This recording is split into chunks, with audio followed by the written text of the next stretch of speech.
Sup you beautiful people. Hope you've had a fantastic day. Welcome back to another new episode of What If Naruto was taken by Yoda and trained to become a Jedi Knight. If you guys enjoyed this what if, comment down below and let me know. And go ahead and check out other what ifs in the channel after watching this video. Don't forget to subscribe and leave a like, and also share this video with your friends. So now let's start this video. 1 year later. Nearly 2 years have passed since the blonde Padawan had landed on Pantora, and the last year had been one of Naruto's best as far as he can remember. After the whole debacle, Naruto had investigated many systems known to attract bounty hunters, but sadly, he was unable to find a bounty hunter like the one he had faced 2 years ago. He had given up that personal mission of his. Right now, there was something far more important to him. Naruto pushed the many Jedi gathered within the medical wing of the temple out of his way as he entered the room where his master was located in. "Get out of the way."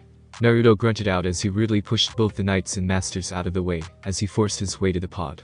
Breaking through the crowd, he scanned the room and spotted a few doctors around his master, who was awake.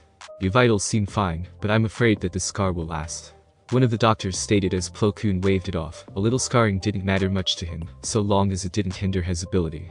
"My appearance is of little concern," Plo Koon answered, his new mask feeling a bit off as his old one was destroyed. He would have to get this one adjusted a bit, but that would have to wait, as his own eyes met familiar blue ones. "Master," he heard as the blue-eyed blonde rushed forward and embraced his Jedi master. Plo Koon blinked as he also wrapped his arms around this young man. "Naruto?" he questioned as Naruto backed away from their hug and replied with a grin that his master immediately recognized.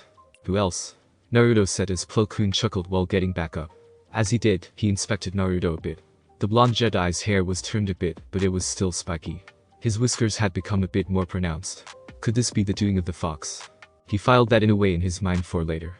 "It seems that you have grown quite a bit, young Naruto," Plo Koon stated as Naruto nodded. "Yeah. You won't believe the crazy missions and adventures I went through with Master Shakti. They sent me on a mission to investigate these assassination attempts on Pantora, and to mediate a conflict on Mon Cala."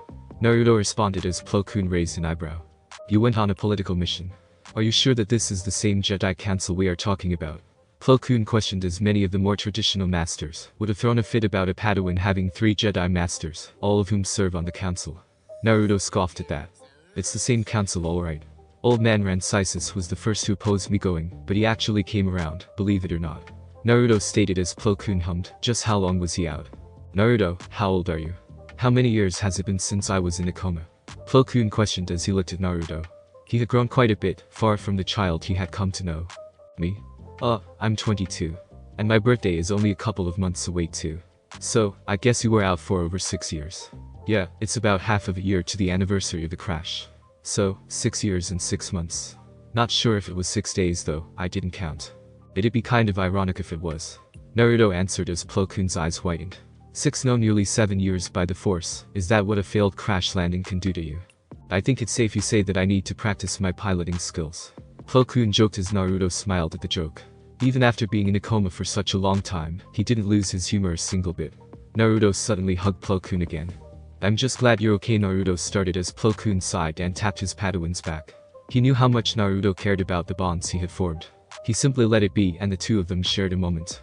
"You've been like a father to me, you know that?" Naruto questioned as he wiped his tears away. Plo Koon nodded, a smile on his face. Truly, emotions made Naruto stronger, not pull him to darkness, despite the creature he carried. Plo Koon stood up as he laid a hand on his Padawan's shoulder. "Now then, I believe that the council will most likely summon me. It's best we get up to speed before then," Plo Koon stated as Naruto grinned as he wiped his tears away. "Today was a good day. It'll be good to have you as my master again," Naruto said as Plo Koon walked slowly behind him. "Don't get me wrong, Master Shakti is great, but well, I've just missed you, you know." "Actually, about that," Plo Koon grunted out. Naruto looked up at him inquisitively as Plo Koon hummed slightly. Naruto had indeed grown up quite a bit, and he was sure that he would become a Jedi Knight in no time. "I'm not going to be able to be your master. I'm in no condition. Even right now, my body aches just from walking," Plo Koon stated as Naruto's eyes whitened. This was not what he had expected. "But why? Are you just going to pass me off to another Jedi Master?" Naruto questioned, a bit hurt by that statement. Plo Koon was like a father to him, and for him to say that he was going to be given to another master didn't sit well with him. Plo Koon shook his head. "On the contrary, you have learned all that I can teach you. There is nothing left that I can teach you, and while Master Shakti has been a great master, odds are, she has also run out of things to teach you," Plo Koon reasoned. He didn't want to send Naruto to another master, far from it. He wanted to see the boy become a knight under his guidance, but for Naruto's own sake he had to. Naruto sighed as he thought over what he had just heard from his master. Call your friend Siri. You two are going to spar. I need to see if my hunch is correct. Plo Koon requested. Naruto quickly did as ordered, finding Siri within a few hours. The two began their duel in front of Naruto's master. Naruto was good. Very good. His attacks were relentless and precise. As he darted and flipped around Siri, his complete mastery of Form IV was readily apparent, as was his skill in Form 2. Plo Koon was convinced that his skills in the form were no match for Naruto's. When his offensive was halted, Naruto quickly fell back on Form V, and the more defensive aspects of Form 2. Naruto refused to let Siri get an attack in without throwing one in himself. Plo Koon watched attentively. It didn't take long for him to spot it. Naruto and Siri finished after, with Naruto claiming yet another victory. I know just the master for you, Naruto. Plo Koon finally spoke up from his silence. It's not Siri, is it? Because I actually just scolded her. Naruto received a pinch on the ear in response from his fellow blonde. No, it's not Siri. Plo Koon chuckled. I think Master Yoda was onto something all those years ago when we first met. Master Fisto would be a great match for you. If Naruto was honest with himself, Kid Fisto was that one crazy uncle that was all about doing crazy things. Kid Fisto was quite carefree and was as energetic as Naruto. The two had taken on many missions together under Shock T, and most of them went south fast. Not like Kid Fisto or Naruto minded, they were eager to dive into the action, but Kid Fisto had taught Naruto to analyze, observe, and gather information before moving onwards. The more you knew about the enemy, the better it was. Plo Koon surmised that Naruto could use more of this, but there was another reason for his choice. Your attacks are extremely predictable, Naruto. I could see them coming a mile away, and I'm sure Siri could. She just can't block them well enough because of your speed. But if you ever come across an opponent fast enough to keep up with you well, you're toast. Plo Koon explained while Naruto's face sank. You quite literally need to go back to the basics. Master Fisto is an expert of Form I, and I think it would do you much good to learn an unpredictable form from such an unpredictable master. I'll ask him when we meet later if he'll take you as his apprentice, but I doubt he would mind if you suddenly knocked on his door tomorrow to show up for training. Naruto's master chuckled again. The temple guard came into the room and Plo Koon, knowing the reason he was here, followed him to the council chambers. Jedi Council Chambers, 1 year later. After Plo Koon had woken up, he had learned of what happened during the past years he had missed, and he was proud of Naruto. He had achieved no much in such little time. He was a seasoned commander, one of the best duelists in the Order, and had a strong connection with the Force, one that rivaled even Master Yoda. Plo Koon had thought over that and had come the only conclusion he could. The Jedi Council had long theorized that the energy known as chakra should have suppressed the force within Naruto, especially considering how much chakra he had.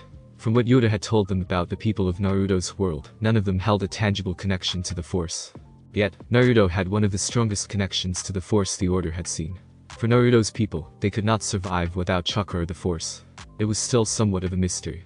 However, learning to balance between controlling his chakra and letting the force flow through him had somehow managed to allow him to master both. It allowed Naruto to be a natural in the ways of the Force, and he was absorbing it all like a sponge. And then there was Skywalker, who definitely had the highest naturally occurring midichlorian count in history. Yoda had long questioned who he believed the chosen one to be, and still could not come to a conclusion. Skywalker was a good study, and despite his late start, he had already surpassed several Padawan in his age group. But Naruto's chakra abilities, martial might, as well as his control over the Force, made him a Padawan only in name. But that descriptor was to be his no longer. Today was a big day for Naruto. It would be the day that his life as a Jedi would change forever. He was summoned by his master to High Council Chambers.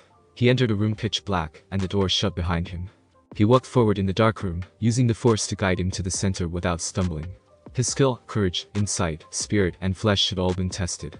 And his devotion to the Order was about to be recognized as the unlit room suddenly illuminated by 12 lightsabers. His skill had been exhibited countless times. From Mandalore, to Naboo, to Pantora, and numerous times in between.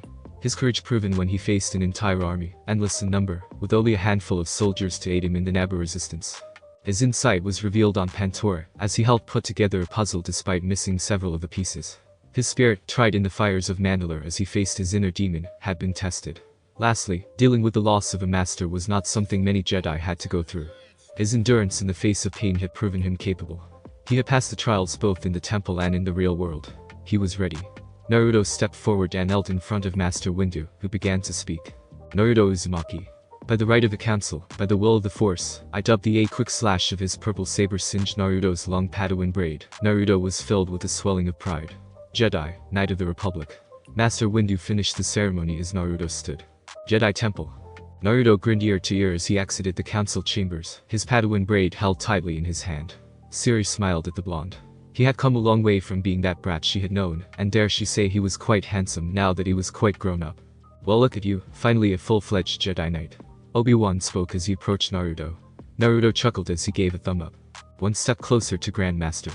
Naruto responded as Obi-Wan chuckled. I suppose this calls for a celebration.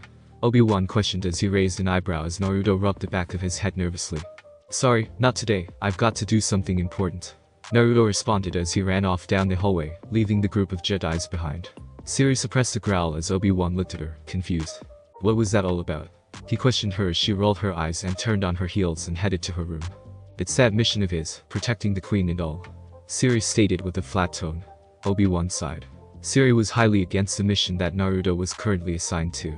Why should he be assigned to protect the one person that insulted his sacrifice? Safe to say, the Queen of Naboo wasn't exactly a favorable person in Siri's eyes. And speaking of government leaders, Obi-Wan's thoughts started to drift to a certain Mandalorian duchess. With Naruto. Naruto grinned as he exited the temple and boarding of the transports. He quickly pressed a few buttons and he was off. Navigating the skylines of Coruscant was never easy, but thankful Naruto had gotten good at it, but he was an expert pilot like his master had been. Making his way through the air streets, he spotted his destination as he brought his transport down, landing it on one of the pads in front of a large skyscraper. He quickly made his way through the building. He smiled as he spotted the queen. His queen. Although technically, she was a senator now. Sneaking up to her, he hugged her from behind. She gasped as she turned around. Naruto. She shouted as Naruto chuckled. What are you doing here? You scared me half to death. He leaned down and lightly kissed her on her lips. Hey there, Senator. He whispered as she blushed and kissed him back. Don't call me that. It still feels weird. She fidgeted and shied away. Well, I can't exactly call you queen anymore, can I? What should I call you, exactly? Naruto asked. I liked it when you called me your queen. She responded, pulling him into a deep kiss. I'll be the queen, and you can be my loyal Jedi Knight. She said seductively into the next kiss. I like the sound of that more and more. Naruto grinned and kissed her again. Quiet, Knight. Padme suddenly ordered. She began to pull off her nightgown. Your queen commands you to entertain her. Padme, with a sultry smile on her face, walked slowly into the bedroom, throwing her nightwear by the doorway. I like the sound of it even more. Naruto wasted no time in pulling off his shirt and following Padme into bed. The next morning. Senator Amidala, Master Skywalker is here on official Jedi business. A protocol droid spoke as it entered the office where Padme was doing her work with Naruto working on his lightsaber. Naruto raised an eyebrow as he glanced at Padme, his eyes twinkled a bit at the mention of the Jedi, but Naruto shrugged it off. I guess being stuck in an office for the whole day is boring. He thought, even he would be pleased if someone came to visit him if he was stuck in an office. Bonnie? Send him in. She ordered the droid as the droid bowed a little before it turned around to invite the Jedi Padawan in. You know the guy? Naruto questioned. He wasn't exactly a friend of Skywalker. In fact, he still held a bit of a grudge against him for his recklessness on Naboo that almost got his master killed. Even more so since the young Padawan had begun to compete against Naruto for literally everything. Yes, we got to know each other when we met on Tatooine, and he was my bodyguard when you were sent on your mission to Pantor. Padme answered as Naruto blinked at that. The council did say that they would have someone else take over his mission while he was on Pantor. Speaking of Pantor, last he heard, Chuchi was in the running for the next Senate term. Naruto was brought out of his thoughts as the door swished open, and one Anakin Skywalker walked in, a brooding scowl on his face. Your Highness, I was sent here by the council to inform of a change to your protection detail. Anakin started as Naruto frowned, wondering what this was all about. Padme raised an eyebrow, also wondering how this change was so sudden. A change? Why was I not informed of this? Naruto questioned as he stood up and walked up to Skywalker, who rolled his eyes. Well, clearly you were here, and the council was in a session, and the protection detail mission was brought up. The council saw best to remove you from the mission, saying how it was a waste for someone of such talents. Anakin explained as Naruto sighed. Sometimes he hated the decisions that the council made. This was one of them. And who was put in charge of the mission? Naruto questioned, thought his gut told him he was going to hate the person in charge. Anakin smirked slightly and puffed his chest out. The council has saw best to assign myself to the mission. Given my warm relations with the senator, Anakin answered as Naruto frowned. Kenobi, he was fine, but it was Anakin that gave him foreboding feeling. As if his gut was against it. With a frown he walked past Anakin. I see, I'll go see the council to confirm what you have said. Naruto spoke as he exited the room. Well, he wasn't saying that Anakin was lying, he wanted to make sure that this was what the council wanted. However, it was displeased with this new change, as it meant that he would be unable to spend time with Padme, and he couldn't exactly make up excuses either, since the Order was keeping a close eye on him. With the Council already decided, the Council has, Yoda stated as Naruto frowned at the response. He had entered the Council chambers to question the legality of Anakin's statement about the mission. Master Yoda, with all due respect, I am far more qualified for this mission than Anakin or even Obi-Wan. Please reconsider. Naruto stated as Oppo Rancisis shook his head. No, you are in fact overqualified for this mission. Rancisis stated as Naruto raised an eyebrow at that. He had expected a response like this, but not from the old traditional Jedi Master. What's that supposed to mean? Naruto questioned, playing dumb to see where this went, though he already knew where this was going. The Council has determined that a Jedi Knight, particularly someone of your skillset, experience, and ability, should not be assigned to such a mission. The threat against Senator Amidala passed long ago. It was only thanks to her insistent requests for protection that we kept you assigned to her after the fact. As a knight, you will be assigned to missions that better suit your level and abilities. Mace Windu proclaimed as Naruto resisted the urge to growl. Yes, this was all good and all, but this meant less time, if any, with Padme. And what will these missions consist of? Leading a band of rebels to freedom. Naruto joked as the Mace Windu shook his head with a slight chuckle. Let's hope not. Most of the missions we have for you are escort or diplomatic missions that have the chances of going south, if you will. You will be taking on most of these missions alone. But some of the more elaborate and hostile situations will require a master's touch, and so Master Gallia has kindly volunteered to mentor you in these particularly tricky political endeavors. Mace Windu explained as Naruto nodded and grinned at the prospect of going on missions with Master Adi Gallia. She was Ciri's master, and he had worked with her in the past. He wouldn't mind it one bit to go on it again. If that is what you think is wise, Naruto grumbled as he bowed and left the council chambers. Try as he may, this was one thing that the council would not go back on. Logic in his present situation worked against Naruto. In his quest to become a knight, he had become overqualified, and thus seeing the young senator would become monumentally more difficult. He sighed as he walked through the chambers, that is until someone noticed him. Nair, he heard as he looked down at the twin Togruta and smiled. Ashoka, how many times have I told you about calling me that? He questioned as the youngling giggled, knowing that Naruto did not like being called Nair. A lot, but your name is Nair to me, you should just go ahead and change it already. She answered as Naruto rolled his eyes and ruffled her head tails, causing her to giggle more. Naruto smiled as he looked down at the youngling. She was like a younger sister to him, and he had passed down his mantle of prank master to her. It was something that he cherished, like his relationship with Padme, and his surrogate family, Ciri, Plo Koon, Shakti, Kit Fisto, and many others he had gotten to know. Shouldn't you be studying?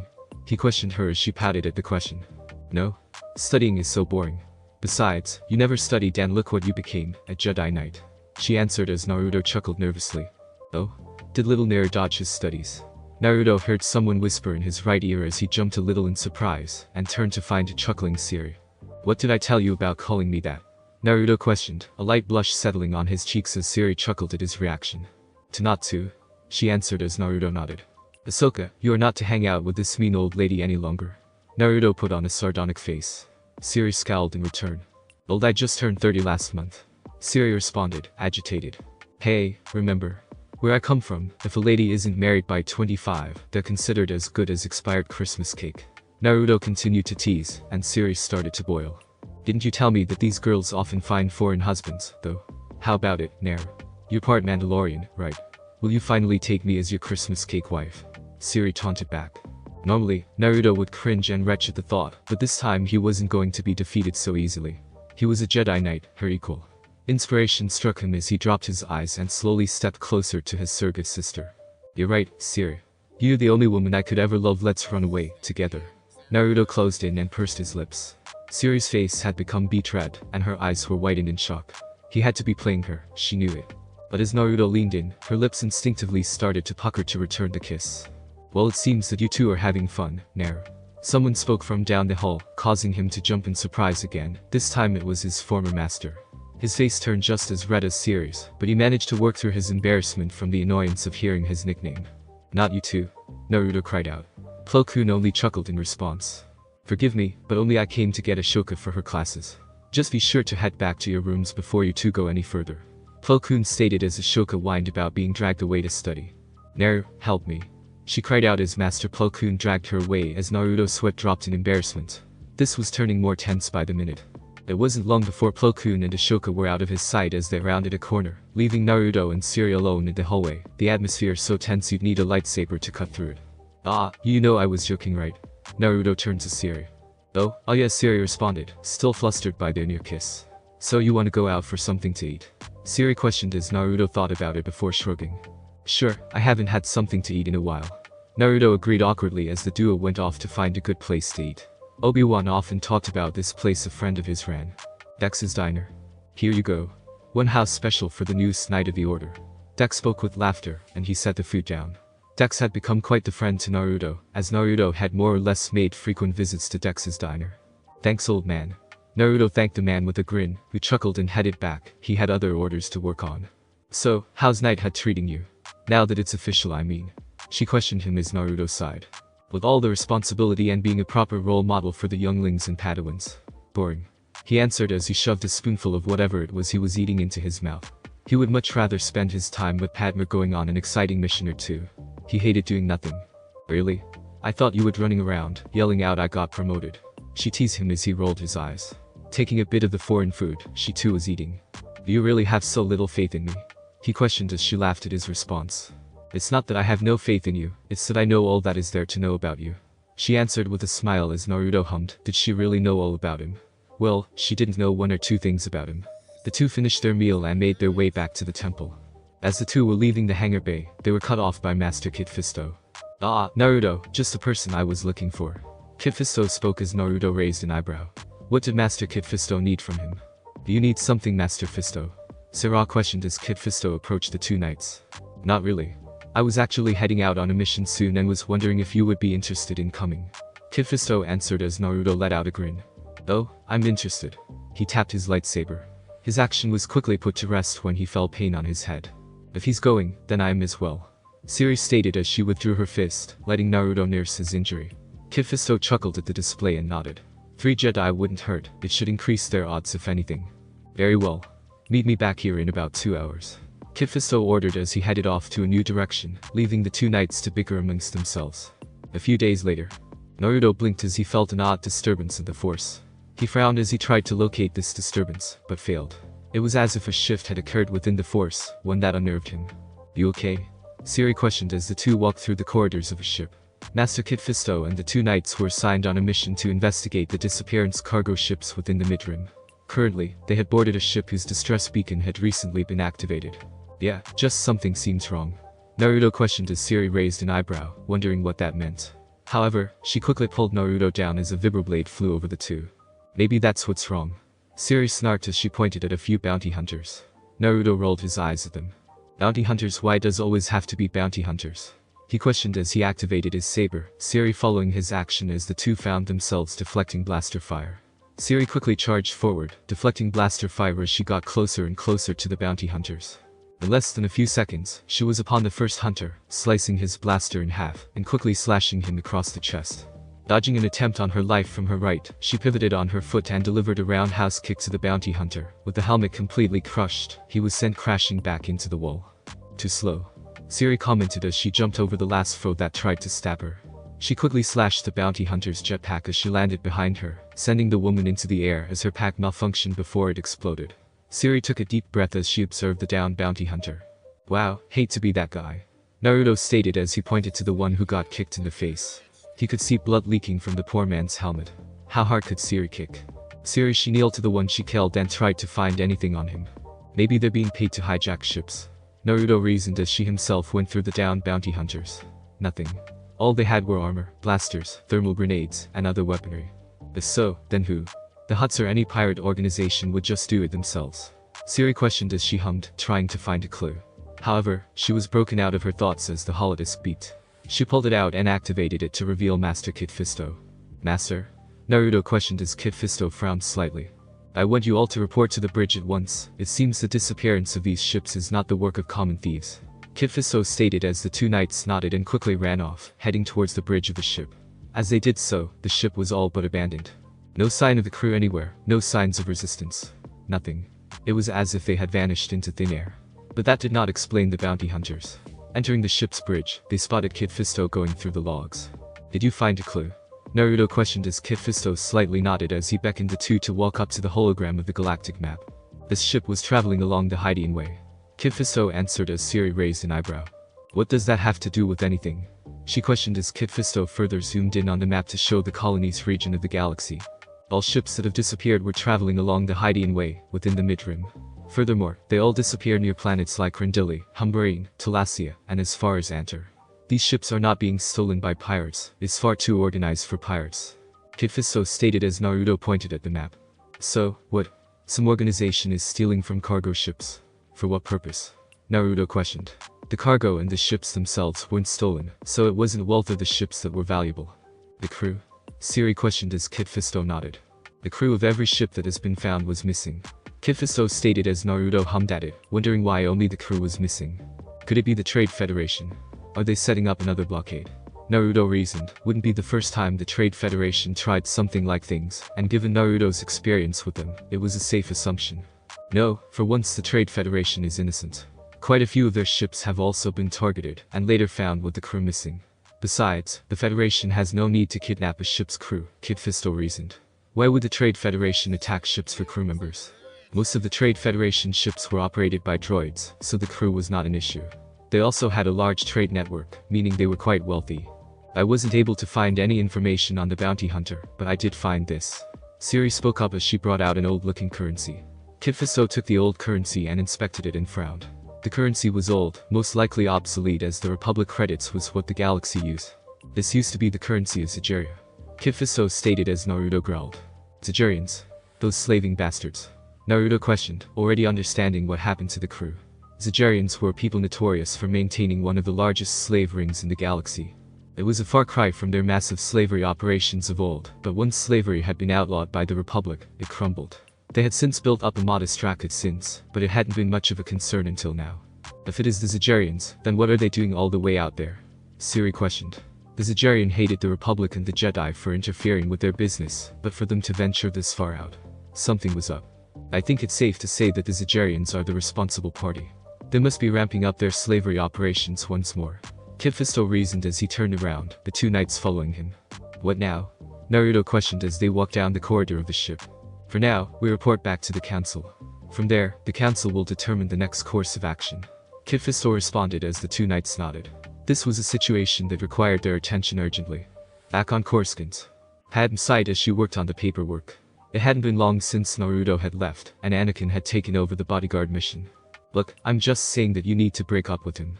Anakin argued as Padme looked up at him with a raised eyebrow. It's not that easy. Padme stated as Anakin rolled his eyes and walked up to her. If you don't know, it will only be worse. For both of you. He could get expelled. Anakin reasoned as Padme set her pen down. She and Naruto had been in a secret relationship for quite a while. While she liked Naruto, she felt that her relationship with him was starting to crack with how often he was away on missions. When Naruto was sent on the Pantora mission, she and Anakin had started becoming quite close. It's not that easy. I have been with him for years and to simply just break it off for no reason. Padme responded as Anakin sighed this time. Anakin was a powerful Jedi. He was talented, if a slow learner.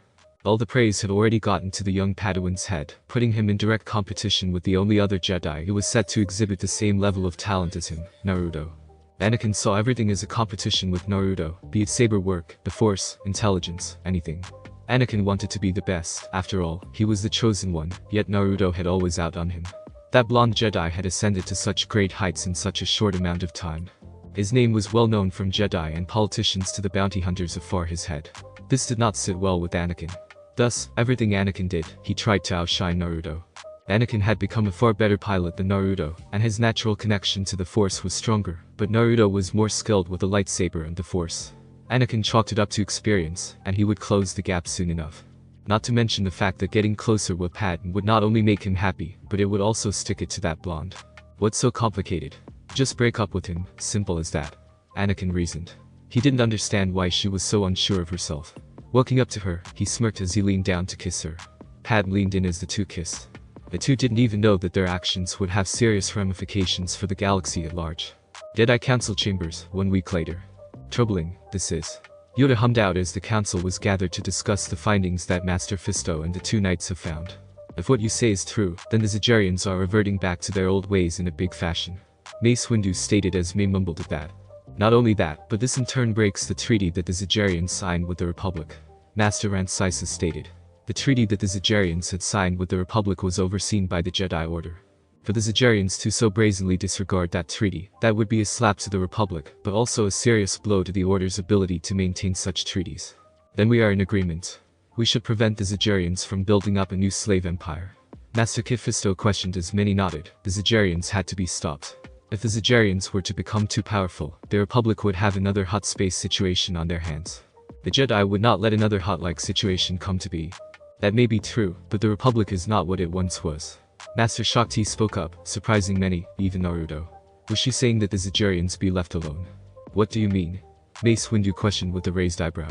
He was very willing to put down the Zagarians' threat. Out of all the Jedi Masters, Mace Windu was the only one that did not shy away from putting down the more harmful threats to the galaxy. When the treaty was signed, the Republic had a large number of fleets, a seasoned army, navy, and starfighter corps. The Zagarians did not willingly choose to end their slave empire that was imposed on them. With the Ruusan Reformation, our fleets and armies have faded away. We don't have any sort of formal army to speak of anymore. Shaak Ti reasoned as Plo Koon stroked his mask. In other words, the Republic does not have the same tools necessary to prevent a new Zagarian slave empire. Plo Koon elaborated as Shaak Ti nodded. She was right, the Republic just did not have the means to prevent such a thing unless an army was conscripted, and that notion would probably embolden the secessionist movement led by Count Dooku, who had recently come back into the fold of galactic affairs. His faction would gain tremendous support if it was found that the Republic is unable to stop Zagarian slavers. If the Republic couldn't protect its citizens, they would have to join him. Naruto's fists tightened as he realized all this. Then send me. I will stop the Zagarians. Naruto spoke up as he looked straight at Master Yoda, who merely hummed at that. This is a situation unlike any other. This isn't another war or political game. Mace Windu stated, they would need the Republic on this one, but the Republic would be useless. This did not stop Naruto. I know, but let me handle this mission. I know that I can stop the Zagarians. They need to be stopped, not tomorrow, not a month later, not years later down the road, but now. Naruto stated firmly. However, the council would not allow him. This situation is a breach of treaty. We cannot do anything without the Republic's word. Return to your chambers and await the decision of the Senate. Mace Windu stated with finality before the meeting was called to an end. Naruto huffed out of the council chambers in silent anger, but he was able to control it. So, you going to let those slaving bastards go? He frowned as he heard the voice of the Nine Tails. Over the years, the beast would occasionally speak to him, but the chakra construct spent most of the time dormant. No, but what choice do I have? Naruto questioned himself as he heard the Kyuubi laugh. When did you care about choices? You've already broken so many rules by getting yourself involved with that queen. The fox spoke as Naruto snarled. The dame that didn't know what to shut up. Leave her out of this. Naruto spoke as the Nine Tails kept on chuckling. Oh? Hit a nerve, did I? Just think, Naruto. How long will it take the Senate to make up its mind? How many more people have to suffer while they sit and debate in committees? If Naruto wasn't fuming before, he was now. The damn fox was right. It would be weeks before this was even brought up from the Senate's docket. Palpatine was a much better chancellor than Valorum, but even this would take a month to resolve. Only time will tell. Naruto the tailed beast spoke as he closed his eyes to catch some sleep. Things were about to change, many things were about to change soon. Thanks for listening. I do hope you enjoyed. If you want the next part of this video, like, subscribe and comment down below, and turn on the bell notification. And also check out other videos that I have created and enjoy. See you in the next video. Peace.